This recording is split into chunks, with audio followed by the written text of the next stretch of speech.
Hoy me he dado cuenta, después de no verles a la gran mayoría de ustedes aquí en la nave, y claro, quienes están en la casa aún no he podido hacerlo, que ya tenemos un año más. Así es que todos los que estamos aquí estamos más viejitos. Pero ¿saben qué me encantó? Que me di cuenta de que la gran mayoría tiene ojos bonitos. Porque como solo a través de los ojos es que nos podemos reconocer completamente, pero qué bendición realmente sentí desde que llegué a este lugar, comenzar a ver a hermanos que teníamos mucho tiempo de no saludarnos. Gracias a Dios que Él nos da estas oportunidades.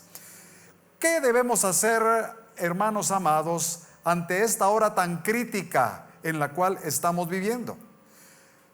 Tal vez usted ha usado el jabón Ivory. Ivory sería en español. Pero tal vez no sabe que este producto tan usado es conocido por dos grandes cualidades. Una de estas es que es el jabón flotante y, ojo, es el más antiguo entre los más solicitados en el mercado, pero no siempre fue así.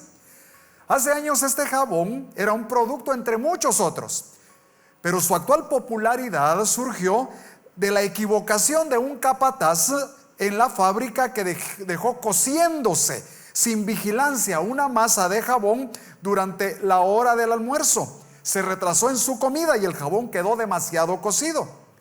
Lejos de informar de su error y correr el riesgo de ser despedido, el capataz decidió seguir adelante como si nada hubiera sucedido. Tal vez era guatemalteco, ¿verdad? Envió las pastillas de jabón tal como habían quedado. Resultó que aquel jabón, como consecuencia del tiempo extra de cocción, no solo limpiaba mejor, sino que blanqueaba inclusive más. Los resultados sorprendieron a todos. En vez de recibir quejas, la compañía recibió muchísimos más pedidos de este jabón flotante. El capataz no fue despedido, sino ascendido de su cargo al cooperar ahora con los químicos de la compañía para revisar y modificar la fórmula vieja para este jabón flotante. En Guatemala diríamos: no hay mal que por bien no venga. Siempre es posible sacar algo bueno de algo que no salió bien.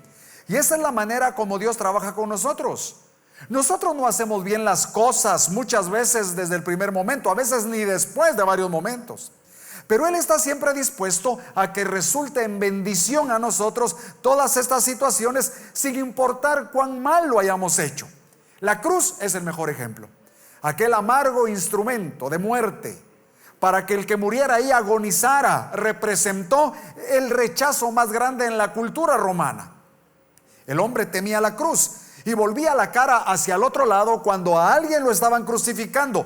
Era una tortura tan degradante para los romanos que sinceramente aún los más culpables de ellos tenían una ejecución más honorable.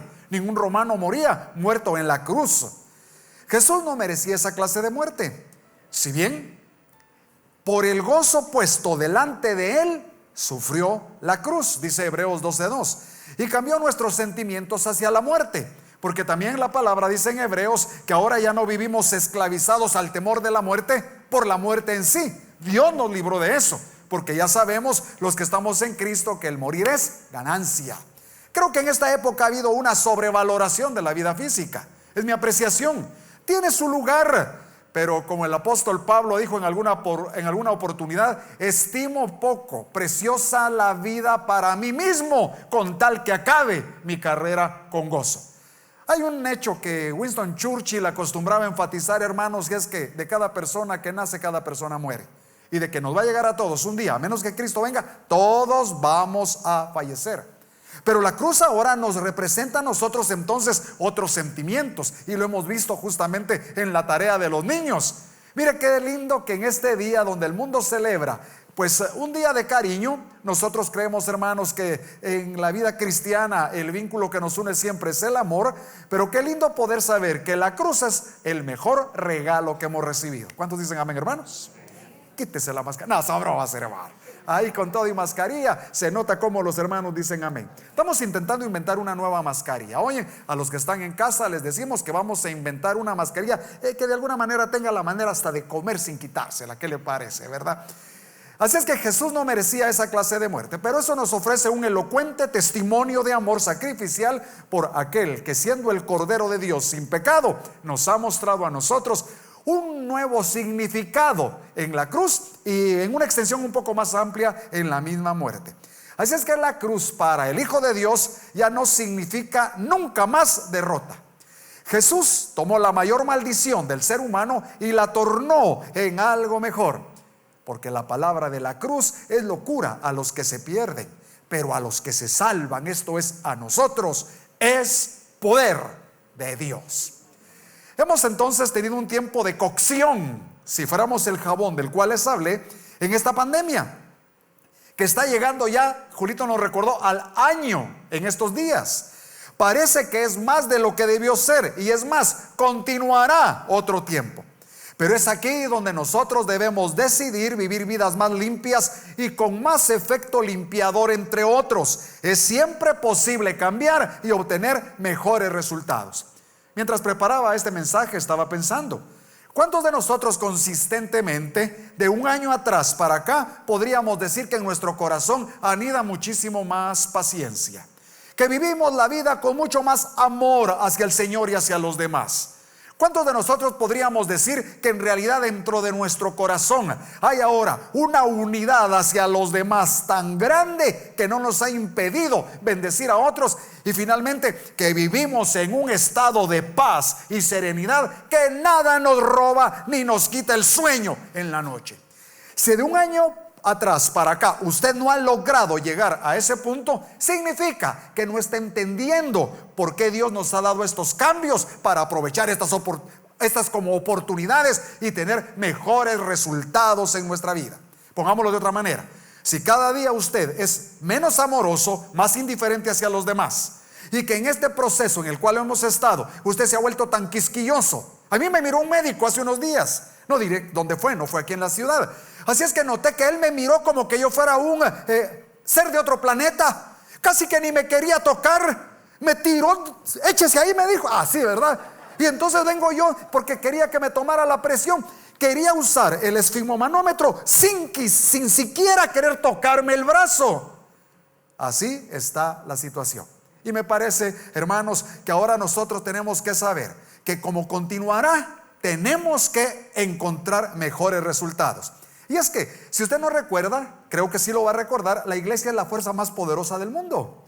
Pero esto no es un cliché, no es para que los que estamos en Cristo nos creamos la gran cosa, no, sino que es la poderosa realidad cuando consideramos que la presencia del Señor en nosotros es inagotable, que nuestro Dios es inagotable y que habita en nosotros y nos permite bendecir a otros con la gracia que nosotros mismos hemos recibido, la cual nunca se acabará. ¿Qué le parece?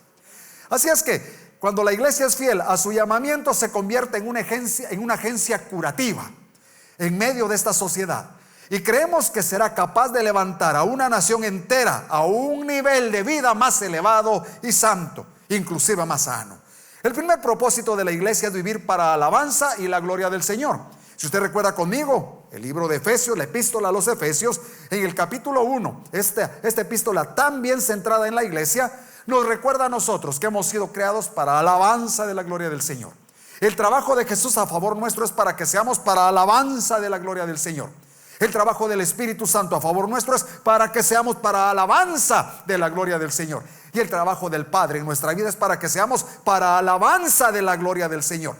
Esto significa que hemos de mostrar la actitud en hechos en nuestra vida práctica del carácter de Jesucristo que vive en cada uno de nosotros y dentro de su pueblo. Declarar la realidad del cambio de vida que se puede operar ante el enfrentamiento con ese maravilloso Cristo viviente. Él nos pone a nosotros un buen modelo, perfecto modelo, que es su propia vida.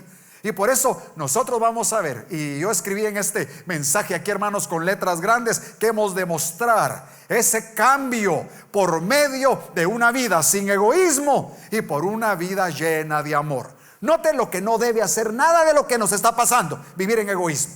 Cuando usted vive egoístamente pensando solo en usted, pierde la perspectiva.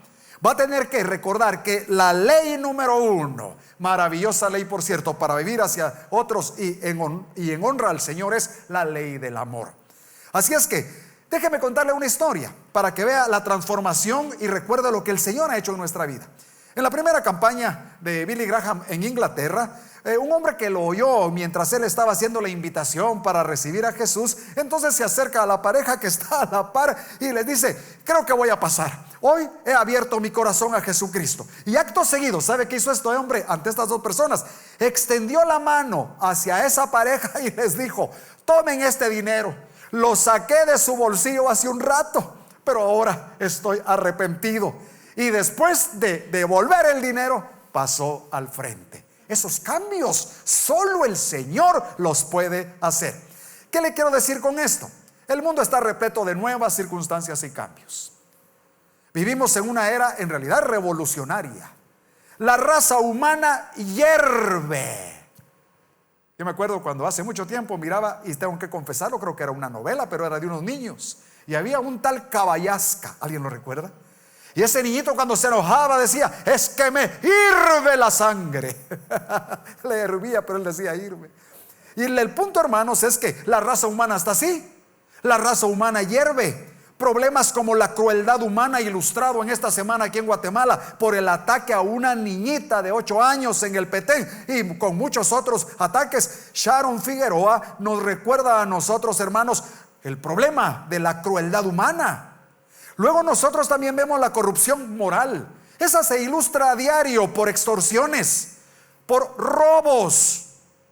La codicia está imperando en todas partes alrededor nuestro. Y no digamos la injusticia social, ilustrado por un grupo de guatemaltecos migrantes que encontraron la muerte en México, y así muchísimos otros casos. Esta sociedad hierve.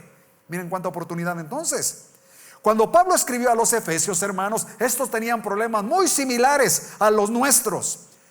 Tomen nota de esto: la mitad de la población del Imperio Romano eran esclavos. Solo póngase en ese papel, en una sociedad como esa, y que usted fuera uno de estos esclavos. ¿Se imagina la tensión? ¿No le parece que sería mucho más grande que lo que hoy hemos podido haber vivido? Y resulta que la mitad de esa población eran esclavos que se vendían y compraban como que fueran borregos.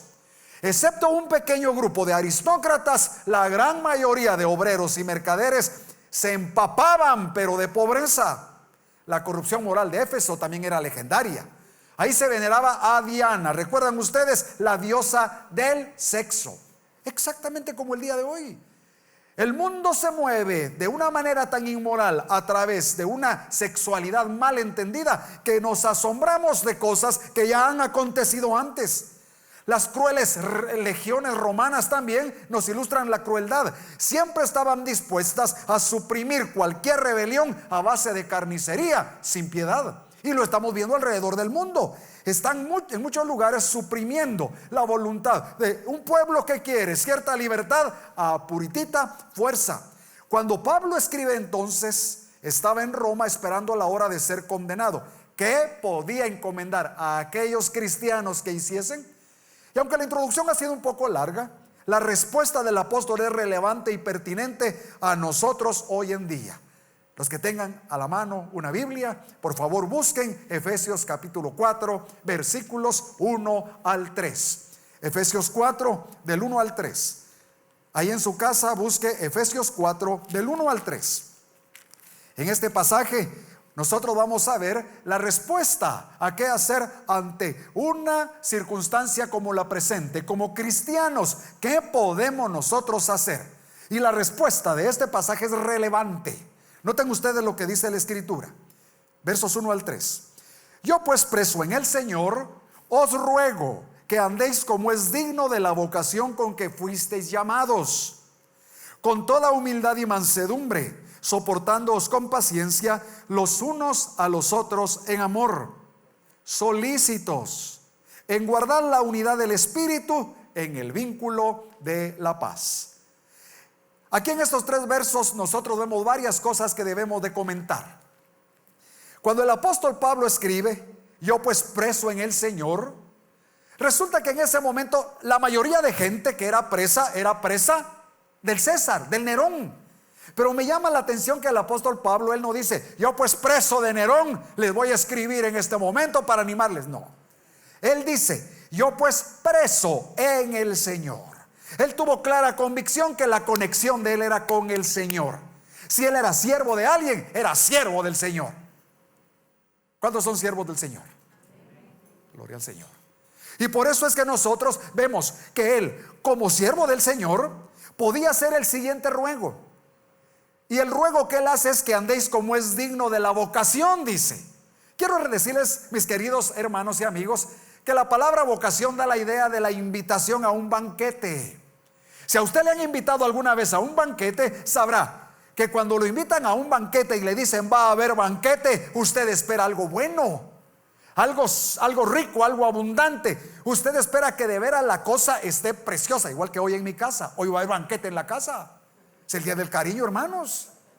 Así es que fuimos con Ani al supermercado y decidimos comprar un poquito más de carne, pero no carne chapina. Vamos a comer carne gringa porque es de importación la vaca. Y luego compramos un chorizo ahí, hermanos, de una tienda guatemalteca excelente. Vamos a comer chorizo. Y para ayudar al señor que vende camarones, porque ayer me llamó y me dice: mire, cómpreme, no sé ni a dónde ir. ¿Y cuánto tiene? 5 libras, tráigamelas pues. También van a haber camarones. Bueno, entonces, ¿por qué le digo eso? Porque yo ya no veo la hora de irme a la casa, si hasta me dan ganas de ya no continuar acá. Pero dice la Escritura que esta es una invitación. El ruego del apóstol para que andemos digamos, armonía a esa vocación, hermanos, debe crear en todos nosotros la expectativa saludable de que vamos a enfrentar la situación tan crítica, la vamos a enfrentar bien, porque es Dios el que nos dice qué hacer. Y es aquí entonces cuando el apóstol dice, después de esta invitación, dice: con que fuisteis llamados, pues tienes que armarte con toda humildad. Y la humildad tiene que ver con cómo vemos a los demás. Y mansedumbre tiene que ver con cómo recibimos las injurias y provocaciones de los demás, soportándoos con paciencia los unos a los otros en amor, solícitos en guardar la unidad del espíritu en el vínculo de la paz. ¿Qué dice aquí el apóstol Pablo ante esas demandas tan desesperadas que tiene la sociedad nuestra? Ante esos gritos de libertad y aún de justicia que la sociedad añora. Estaba viendo ayer que algunas personas que están como agarradas por el miedo, resulta que al saber que ya están vacunando en el norte de nuestra patria, pero entiéndase bien, al norte, en Estados Unidos, algunos de la latitud, mejor dicho, de la tierra mexicana, algunos han querido irse para ver cómo logran colarse para que les pongan la vacuna. ¿Qué le quiero decir con esto? Lo que le quiero decir es que las personas están desesperadas. Y en realidad, hermanos, hoy no voy a hablar de la vacuna, pero solo les quiero decir que muchas de estas no son vacunas.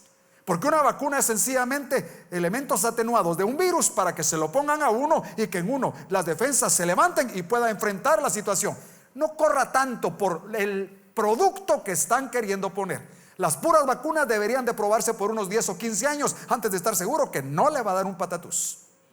Así es que, de todas maneras, si se quiere vacunar, vacúnese. Pero aquí está el mero punto también. No es que confiemos en la vacuna. Es como cuando vamos al trabajo. No confiamos en el dinero. No confiamos en el empleador. ¿En quién confiamos? En Dios, que ha usado todo eso como instrumentos. Así es que el apóstol entonces, ante esta situación en la cual estamos ahora, sintiéndonos a veces medio oprimidos, él nos va a recordar a nosotros dos cosas fundamentales. Y esas quiero dejar en su corazón hoy. La primera es: cumpla su vocación. Porque él es lo que está diciendo: que no nos desviemos de la estrategia divina. La estrategia divina es que seamos sal y que lleguemos al que no conoce a Cristo. Y si no llegamos porque tenemos miedo, no vamos a poder desarrollar esa estrategia. Hay que seguir las órdenes divinas. Hemos de seguir a Jesucristo. Esa es la verdadera naturaleza y función de la iglesia, la cual no es una institución humana. No podemos realizar nuestra propia estrategia y metas porque no somos una organización independiente que existe por sus propios medios. Somos un cuerpo llamado a tener una relación especial con Dios. Somos un cuerpo controlado por la cabeza. Ahora, qué tragedia sería, hermanos, que el cuerpo que somos nosotros rechazáramos la dirección de esa cabeza. Y nosotros entonces tenemos que saber que somos de uso exclusivo para aquel que habita la iglesia, que es el Espíritu Santo de Dios, quien quiere hacer crecer en nosotros cada día más la imagen de Jesucristo. Somos un templo, somos un ejército bajo el mando de aquel que es un rey, si no, no serviremos para nada. Y Pablo es un ejemplo de esto, porque después de haber estado 2 años en prisión, es enviado en medio de una peligrosa travesía marina que terminó en un naufragio. Llega a Roma y aunque era prisionero personal de Nerón, sabía que detrás de sus cadenas y del guardia estaba la mano personal del Señor Jesucristo. Y así debemos de ver nosotros las situaciones de la vida. Hermanos, ¿quién de ustedes, por causa de cualquier problema, le pregunto, ha sido separado del Señor? ¿Sabe qué dice la Escritura? Ni la muerte, ni la vida, ni lo alto, ni lo bajo, ni lo presente, ni lo porvenir.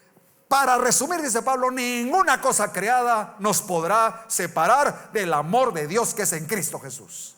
Así es que con estas palabras entonces el apóstol Pablo nos recuerda que nunca en su carta dice ser prisionero de Nerón, sino del Señor Jesucristo. Y en 2 Corintios 4:18 entonces nos da otra pauta para que vivamos así. Dice: no mirando nosotros las cosas que se ven, sino las que no se ven. ¿Por qué? Porque ahí estriba la verdadera respuesta. Ahí está la verdad y donde el verdadero poder radica. Nosotros, hermanos, tenemos que saber que la iglesia tiene una autoridad, pero la autoridad es delegada precisamente para que vivamos como Jesús. No es para que publicitemos lo que podamos hacer y para que nosotros sintamos que tenemos más poder que otros. Tengo que confesarles que en estos días, por una plática que tenía con un amigo, yo le compartía que a casi todos los hermanos que en esta iglesia han tenido alguna dificultad, siempre les hemos ayudado. Pero nadie lo sabe. No es nuestro estilo estar publicitando. La misma Escritura nos aclara cuál es la actitud al hacer estas cosas. Porque o vamos a autoexaltarnos nosotros, o vamos a exaltar a Jesucristo. Y tiene que ser una decisión radical, porque a todos nos gusta que nos aplaudan, ¿sí o no? Y que nos levanten la autoestima. Y nos encanta autoengañarnos sintiendo que somos mejorcitos que los demás. Ojo, hermanos, el único bueno es el Señor Jesucristo. Y con el Señor Jesucristo dirigiéndonos, nos vamos a dar cuenta que Él nos va a dar todo lo que se necesita para que vivamos dignamente nuestra vocación. Si usted no decide interiormente vivir esa vocación, sino que solo intenta dar ahí chispazos externos de que es cristiano, lo que va a suceder, hermano, es que usted va a perder la conciencia del llamado que el Señor le ha hecho, y usted no va a ver la vida tan clara como se debe de ver, porque Él ha inventado una estrategia que es que usted sea fiel a ese llamamiento de parecerse más a Cristo, aunque no lo sepa nadie. Fíjese que a mí me llama la atención. Mire, en el mundo hay infinidad de instituciones que hacen obra social y que pueden manifestar, dar comida, pueden manifestar, dar ropa, pueden manifestar todo lo que usted quiera en cuestión de una obra social o política, pero eso lo hacen instituciones que ni siquiera aman al Señor y lo pueden hacer. Entonces no nos confundamos, no es que eso sea malo, claro que podemos hacerlo, pero antes lo primero. Y lo primero, hermanos, es que nosotros vivamos de acuerdo a la vocación, que es parecernos a Jesucristo. Le pregunto hoy, entre más viejitos estamos, más nos parecemos al Señor. Y hay 5 cosas que el apóstol nos va a decir que tienen que manifestarse, porque sería maravilloso. Piensen conmigo en esta utopía. ¿Qué pasaría si en todo el mundo la gente entendiera que el cambio debe ser interior y que todos comenzaran a vivir en humildad o con humildad? ¿Qué pasaría en nuestras instituciones nacionales si todo el mundo viviera, por ejemplo, con paciencia? Si todo el mundo manifestara amor, si todo el mundo manifestara unidad, y si se manifestara la paz que sobrepasa todo entendimiento en cada uno de nosotros, supongamos que fuera en todo el mundo, ¿se imagina qué pasaría? Y a la iglesia el Señor le dice: sigan las huellas de Jesús. Y ese es el segundo punto que les quiero compartir. Si el primero es sigan esa vocación a la cual fueron llamados, hermanos, el segundo es sigan las huellas de Jesús. ¿Por qué pongo sigan las huellas de Jesús? Está pensada la idea bajo el lente de lo que dice Primera de Pedro. El Señor ha caminado para que sigamos sus pisadas. ¿Qué significa eso? Él pone un pie, nosotros lo ponemos ahí también. Él pone el otro pie, nosotros lo ponemos ahí también. Es exactamente que veamos a Jesús, que sepamos que nuestro anhelo es parecernos cada día más a Cristo. Y si en el proceso de la vida nos vamos pareciendo más al Señor, y hoy es el día de mi propia muerte, yo solo podré decir gracias por todas las oportunidades que me diste para poder cambiar y manifestar los resultados de aquel que sigue a Jesucristo. Tal vez no todos van a poder oírnos afuera de este recinto, pero me gustaría, a pesar de que tienen la mascarilla todos, hermanos, hacer una pregunta para que me contesten. ¿Cuántos de ustedes creen que vale la pena vivir para Jesucristo? Para quienes no están acá, tal vez no se escuchó, todos dijeron un rotundo amén. Y es que realmente esa es la clave de una vida que manifiesta estas 5 huellas. Así es que hay que seguir las huellas de Jesús: humildad, paciencia, amor, unidad y paz. Porque el texto nos dice que debemos entonces, hermanos, armarnos de la humildad. ¿Qué es la humildad al final de cuentas? Y la palabra la define. Es que en este momento aprendamos a ver a los demás, si no lo hemos aprendido, como superiores a nosotros mismos. Y eso va desde las personas de la casa. Tal vez hay una persona que ve las cosas de diferente manera. Pongámosle atención. Valoremos lo que comparte. No creamos que somos superiores a él. Probablemente usted tiene un nivel de fe mayor que otro. No menosprecie a aquel que todavía no ha crecido. Lo que yo le quiero recordar es que si usted va a testificar de aquel que lo llamó a su luz admirable, no lo haga con arrogancia. No se mueva en sus acciones peleando en general con los hermanos de la iglesia, pero de una manera más particular con los de la casa. Ojalá que hoy pudiera haber una celebración en todos los hogares, pero no solo hoy, sino siempre, de cuán bendito es el evangelio dirigiendo nuestros corazones. Así es que la iglesia, hermanos, no puede salvar al mundo, pero sí el Señor de la iglesia. La iglesia, hermanos amados, no puede exaltar a su Señor si está enfrascada en buscar su propia gloria, en exaltarse a sí misma. La verdadera iglesia ya tiene todo el poder, que es el del Espíritu Santo dentro de ella, y necesita entonces que lo use. Y cuando lo usa, le dice al Señor: mi Dios, yo tengo que manifestar humildad. Ayúdame, capacítame para ver a los demás como superiores a mí mismo. Y que si es un joven, que si es un adulto, que si es una mujer, que si es un hombre, que si es aún un político, dije a propósito así, o cualquier persona, yo pueda tener la humildad de escuchar y de tomar en serio lo que aquel me dice, sopesándolo como superior a mí mismo. Así es que, mis hermanos, nosotros vemos que la verdadera iglesia, que tiene el poder para manifestar a Cristo, nos dice que tenemos el poder para ver a los demás como superiores a nosotros mismos. Aplicación para la iglesia. Julito claramente explicó, hermanos, que entendemos que todo mundo tiene libertad para decidir si viene o si no viene. Si usted decidió venir, gloria al Señor, claro que lo necesitamos, pero tenga cuidado, no maljuzgue a quien no puede venir. Hay personas que han tenido una experiencia un poco diferente a la suya. Tal vez tienen enfermedades que nunca hemos sabido que las tienen y se sienten en una perspectiva concreta débiles. No sabemos exactamente qué dirige a los demás. Mire, yo descubrí algo en estos días. Usted tal vez lo descubrió. Los primeros 3 meses de esta cosa, 4 meses, mis hijos no me dejaron salir. Ya soy de la tercera edad. Ya me di cuenta que vale la pena. Aquí los vamos a tratar mejor.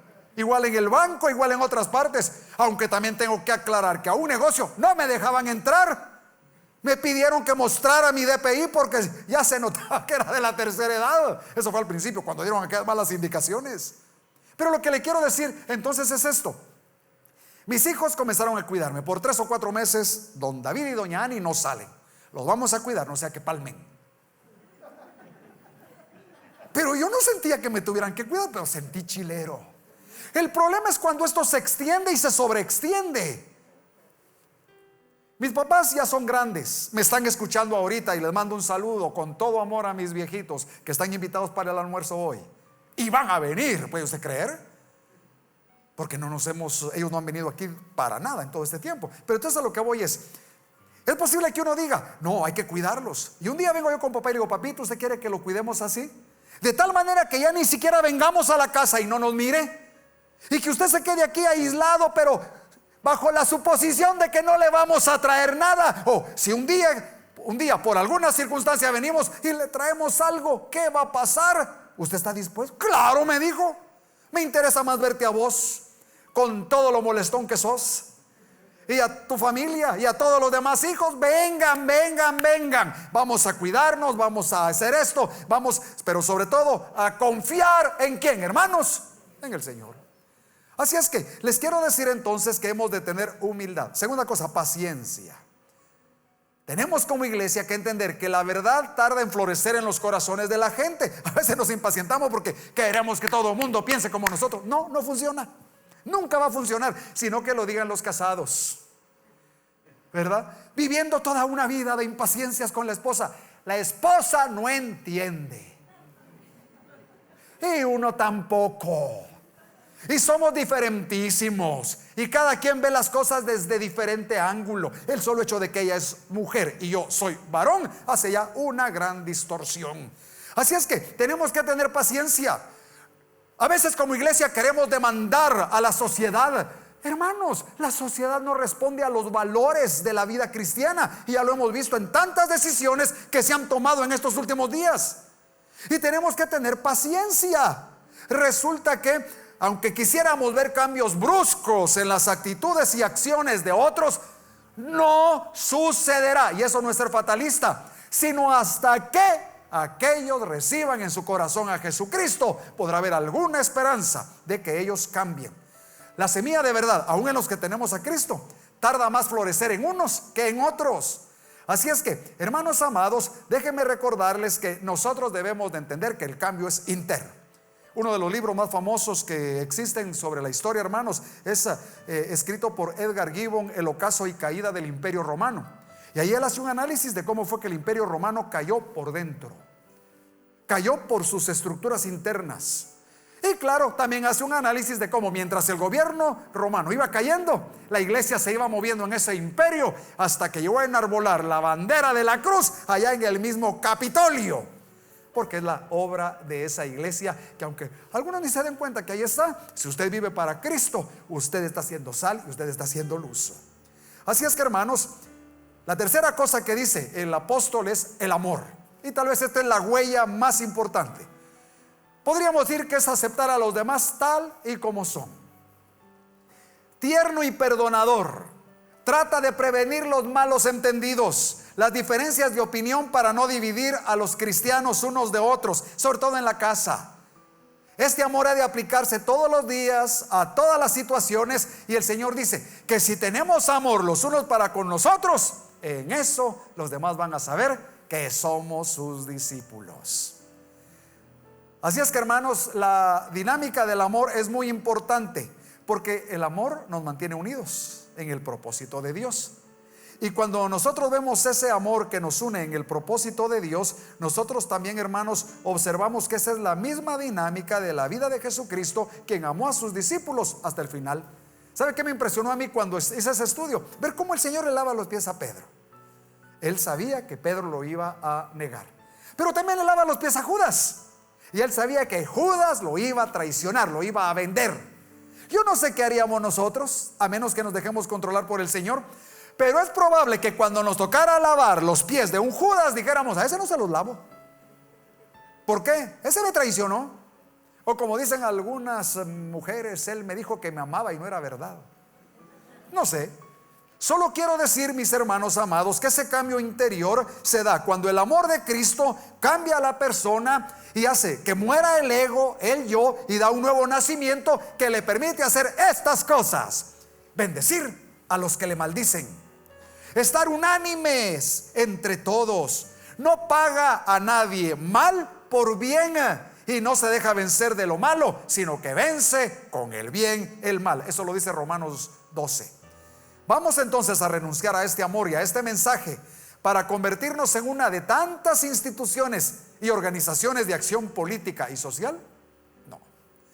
Cuarta cosa, unidad. El ejemplo de la iglesia en Hechos era que perseveraban unánimes en la oración y en la palabra. Miren, hermanos, yo sé y entiendo perfectamente que cada quien, ya lo he explicado, va a evaluar la situación de su propia relación con los hermanos desde una perspectiva personal. Pero cuando me preguntan a mí claramente, en la Biblia hay más base para ser súper prudentes ante esta situación que estamos viviendo, o hay más base donde se me exhorta a relacionarme con los demás en Cristo Jesús. Para esto encuentro muchísima base, para lo demás no. Más bien el Señor me dice: no te apoyes en tu propia prudencia, reconóceme en todos tus caminos. Y quiero aclarar, cuando yo confío en el Señor, como en el trabajo por ejemplo, no significa que deje de trabajar porque confío en el Señor. Trabajo, pero descanso en el que el Señor va a abrir puertas, Él me va a cuidar, Él me va a proteger. Igual en todas las demás cosas. ¿Ustedes creen que esa mascarilla que llevamos puesta, hermanos, que solo yo me la he quitado ahorita porque estoy compartiendo ya más de 5 metros de la persona que está aquí enfrente, que también tiene mascarilla? Hermanos, ¿creen que esa mascarilla es totalmente impasable? No, pero claro, probablemente nos ayuda, aunque sea psicológicamente. Pues entonces usémosla. Pero ¿es esa en la que confiamos? No, confiamos en el Señor. No sé si me explico. Mire, si a mí me van a hablar humanamente, yo confío más que en esos factores externos en mi cuerpo, que Dios lo diseñó para tener un sistema inmunológico que a veces no sé cómo estimularlo, que no lo cuido, que me desvelo, que como mal, que no hago ejercicio, que carezco de vitamina D, que no tomo sol. Pero si yo tomo sol, hago ejercicio, consumo lo que debo de consumir, me mantengo en paz, duermo a mis horas respectivas y estoy en paz con los demás, tengo muchísimos más chances de que mi sistema inmunológico no se apague y hacerle frente a las situaciones. Al fin y al cabo, puedo ver hacia atrás, tengo 59 años, donde mi cuerpo siempre ha sabido cómo hacerle frente a todos los virus, que han sido miles ante los cuales he estado. Y no estoy desmereciendo a nadie, solo digo, ¿por qué no? Ya que hay tanto énfasis en algunas cosas, cuidemos otras también. Vamos a usar el alcohol y el gel, claro. Aquí nosotros desinfectamos con amonio cuaternario, claro. Y vamos a intentar siempre ser lo más cuidadoso posibles. En los aires acondicionados, si Dios lo permite, tendremos que tomar decisiones, pero muy probablemente usemos rayos ultravioleta. Los que usan en los lugares donde se producen parenterales para que no hayan virus. Sí, hay maneras y vamos a echar mano de todo. Pero hermanos amados, se me ocurre contarles una cosa para que ustedes vean que solo Dios nos puede guardar. Recuerdo perfectamente una anécdota que vi cuando era niño, de que había un pequeño grillito, ¿verdad?, que se cuidaba tanto, así es que comenzó a crecer y se cuidaba, y él comía bien y todo, y se cuidaba. Y un día salió de la puerta, pasó un jeep y lo aplastó. ¿Me explico? Sí, uno puede cuidarse de muchas cosas y hay una que uno ni la tomó en cuenta. Por ejemplo, casarse, pues vaya, no, son bromas hermanos. Es para que estén conmigo. Eso es solo para que comunicativamente, hermanos, estemos cercanos. Así que anoten entonces, por favor, en la unidad, y dejo esto bien claro. Pablo ruega a Evodia y a Síntique que sean de un mismo sentir. Terminamos. Paz. La quinta huella, hermanos, es paz. Pero mire usted, por favor, ante toda circunstancia, paz para tener un cambio estructural en nuestra sociedad, comenzando desde la familia. Paz para enfrentar cualquier situación difícil o persona difícil. Dijo Jesús: la paz os dejo, mi paz os doy. ¿Cuánto la han recibido? Entonces él dice: yo no os la doy como el mundo la da. No se turbe vuestro corazón ni tenga miedo. Hermanos, esta paz no la creamos, pero sí la mantenemos. El Espíritu Santo nos la da como su fruto. Así es que cuando el Señor nos traslada del reino de Satanás al reino de Cristo, hermanos, nos está diciendo: oye, ahora todo está bien. ¿En qué sentido todo está bien? Díganme ustedes cuántos creen que a los que aman a Dios todas las cosas les ayudan a bien. Dígame si no está bien el hecho de que Dios hasta sabe cuando un cabello de nuestra cabeza cae, y no cae si no es por su poder. Saben, hermanos, y con esto concluyo entonces, que llega un momento donde pregunto: ¿sabe Dios suplirnos, sí o no? ¿Sabe Dios cuidarnos, sí o no? Si muriéramos, hermanos, ¿vamos con el Señor, sí o no? Ahora note, el Señor dice, para dejar la paz bien metida en sus discípulos, consideren los cuervos. ¿Cómo es que ellos son alimentados por su Padre Celestial? Y aquí viene el asunto, hermanos, con el que voy a concluir ahorita. ¿Por qué los cuervos? ¿Por qué el Señor usó en algún momento, al hablar de las aves, la figura de los cuervos? Aquí viene la explicación, que es nueva para que pueda dar un poco más de vigor a la vida espiritual. No sé si ustedes saben, hermanos, pero los cuervos cuando tienen sus polluelos, ¿verdad? Después de que estos polluelos salen del cascarón, no son negros como los cuervos, son blancos. Y cuando la mamá cuervo ve a esos pollitos que son blancos, no los topa, los abandona, los deja. Oye, sorullo.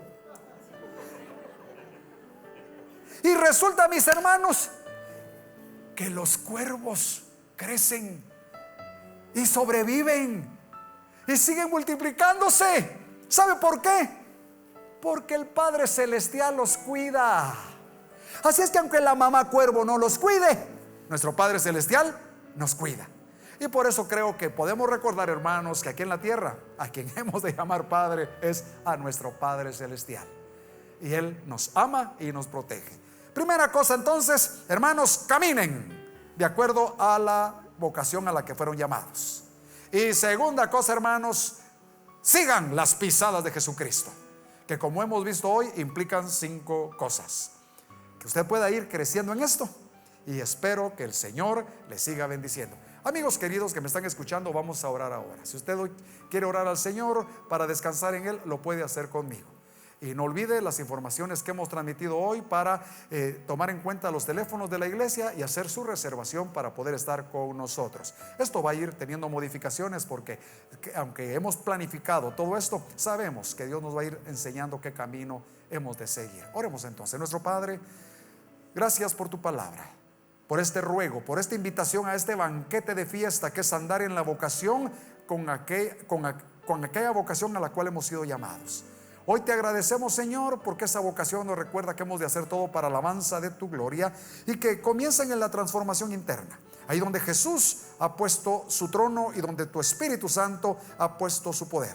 Como iglesia te damos gracias y ayúdanos a manifestar estas 5 huellas cada día más y más y más.